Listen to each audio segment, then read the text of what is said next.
Noviembre 2. La autoridad de Jesús. Mateo 21, 23 al 27.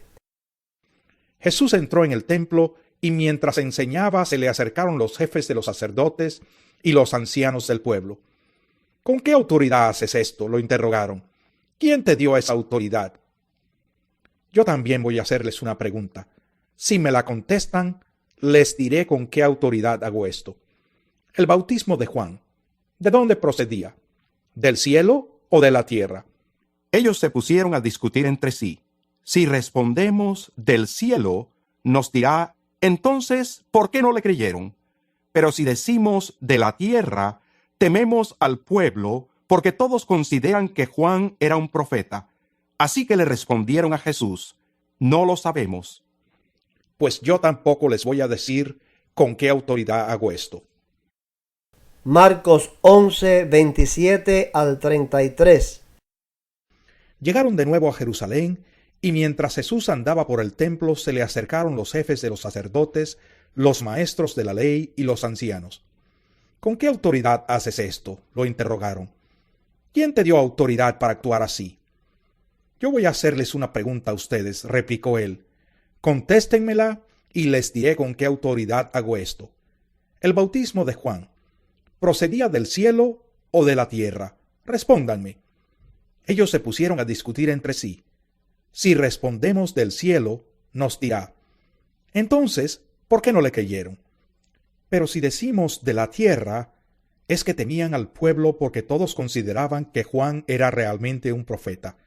Así que le respondieron a Jesús, no lo sabemos. Pues yo tampoco les voy a decir con qué autoridad hago esto. Lucas 20, 1 al 8. Un día, mientras Jesús enseñaba al pueblo en el templo y les predicaba el evangelio, se le acercaron los jefes de los sacerdotes y los maestros de la ley, junto con los ancianos. Dinos con qué autoridad haces esto, lo interrogaron. ¿Quién te dio esa autoridad? Yo también voy a hacerles una pregunta a ustedes, replicó él. Díganme, ¿el bautismo de Juan procedía del cielo o de la tierra? Ellos pues lo discutieron entre sí. Si respondemos del cielo, nos dirá, ¿por qué no le creyeron? Pero si decimos de la tierra, todo el pueblo nos apedreará, porque están convencidos de que Juan era un profeta. Así que le respondieron, no sabemos de dónde era. Pues yo tampoco les voy a decir con qué autoridad hago esto. Fin de la historia terrenal de Jesús. El complot contra Jesús. Mateo 26, 1 al 5. Después de exponer todas estas cosas, Jesús les dijo a sus discípulos, como ya saben, faltan 2 días para la Pascua, y el Hijo del Hombre será entregado para que lo crucifiquen. Se reunieron entonces los jefes de los sacerdotes y los ancianos del pueblo en el palacio de Caifás, el sumo sacerdote, y con artimañas buscaban cómo arrestar a Jesús para matarlo. Pero no durante la fiesta, decían, no sea que se amotine el pueblo. Marcos 14, 1 y 2. Faltaban solo 2 días para la Pascua y para la fiesta de los panes sin levadura. Los jefes de los sacerdotes y los maestros de la ley buscaban con artimañas cómo arrestar a Jesús para matarlo.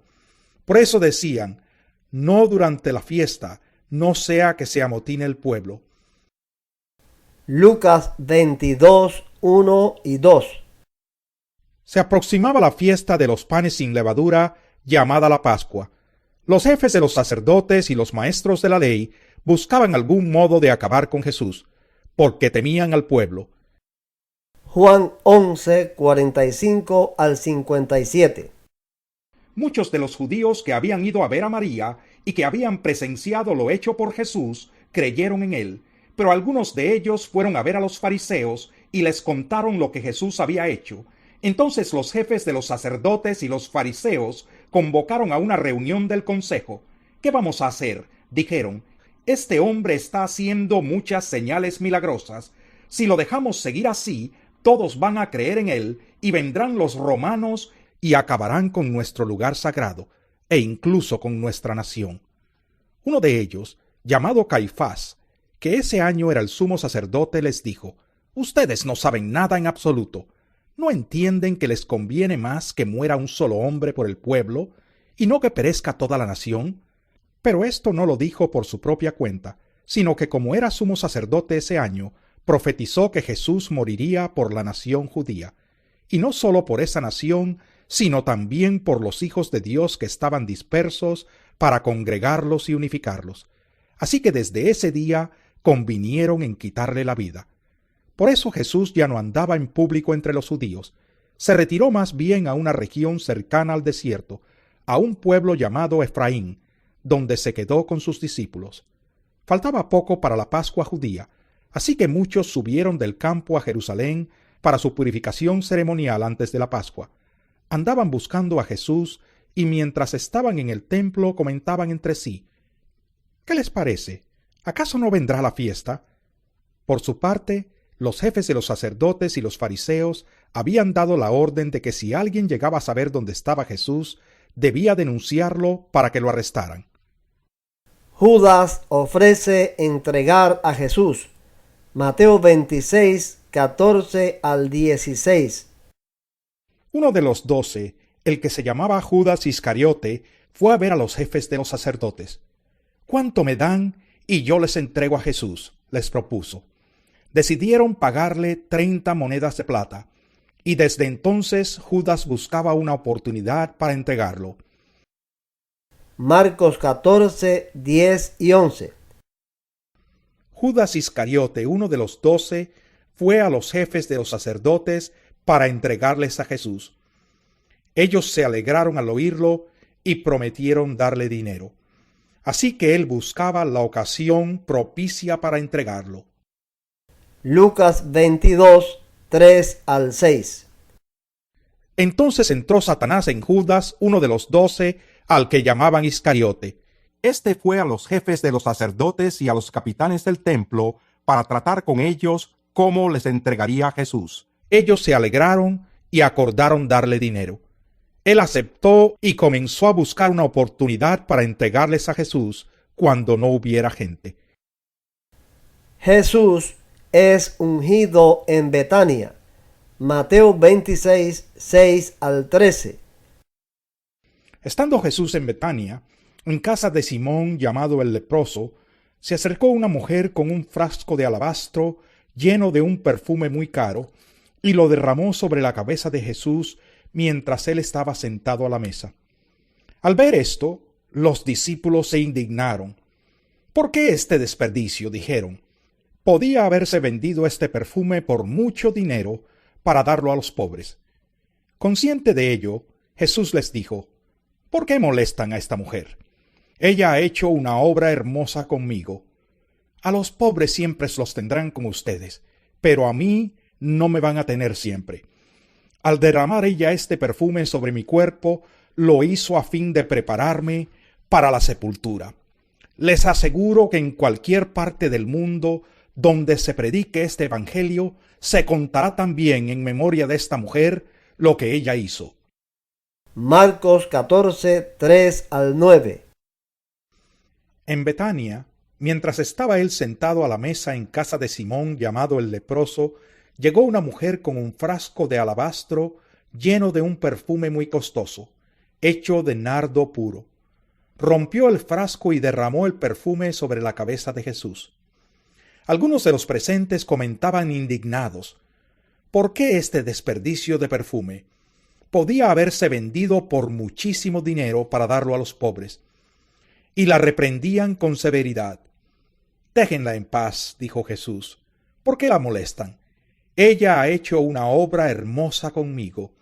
A los pobres siempre los tendrán con ustedes, y podrán ayudarlos cuando quieran. Pero a mí no me van a tener siempre. Ella hizo lo que pudo, ungió mi cuerpo de antemano, preparándolo para la sepultura. Les aseguro que en cualquier parte del mundo donde se predique el evangelio, se contará también en memoria de esta mujer lo que ella hizo». Juan 12, 1 al 8. 6 días antes de la Pascua, llegó Jesús a Betania, donde vivía Lázaro, a quien Jesús había resucitado. Allí se dio una cena en honor de Jesús. Marta servía y Lázaro era uno de los que estaban a la mesa con él. María tomó entonces como medio litro de nardo puro, que era un perfume muy caro, y lo derramó sobre los pies de Jesús, secándoselos luego con sus cabellos. Y la casa se llenó de la fragancia del perfume. Judas Iscariote, que era uno de sus discípulos y que más tarde lo traicionaría, objetó: ¿por qué no se vendió este perfume que vale muchísimo dinero para dárselo a los pobres? Dijo esto no porque se interesara por los pobres, sino porque era un ladrón y como tenía a su cargo la bolsa del dinero, acostumbraba robarse lo que echaban en ella. Déjala en paz, respondió Jesús. Ella ha estado guardando este perfume para el día de mi sepultura. A los pobres siempre los tendrán con ustedes, pero a mí no siempre me tendrán.